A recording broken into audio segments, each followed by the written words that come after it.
मूर्ख हिरण और बाघ। एक बार के बातें। एक जंगल में दो हिरण रहते थे।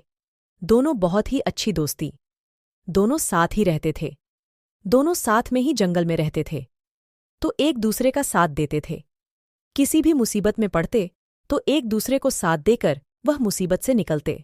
उसी जंगल में एक बाघ भी रहता था, और वह बाघ जहां पर रहता था वहां पर बहुत अच्छी घास थी और हरियाली थी, क्योंकि उसके गुफा के पास कोई भी डर के मारे घास खाने नहीं जाता था।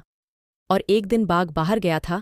उसी टाइम वह दोनों हिरण वह जगह पर आ गई और घास खा रहे थे, और दोनों बहुत ही खुश थीं, क्योंकि उनको हरे भरे घास खाने को मिल रही थी।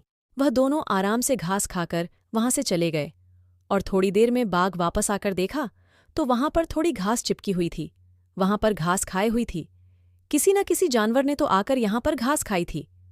ये सब बाघ को लगा, तो बाघ में सोचा, चलो कल ऐसी चुपके बैठेंगे। अगर कोई जानवर यहां पर घास खाने के लिए आया तो उसको पकड़ लेंगे।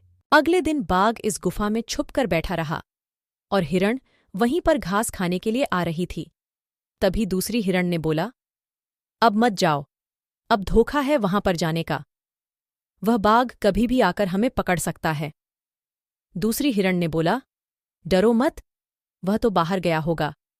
चलो जल्दी से घास खाकर आ जाते हैं।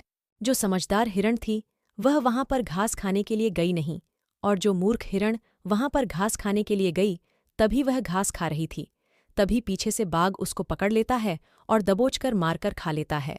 कहानी अच्छी लगी हो तो चैनल को जरूर सब्सक्राइब करना।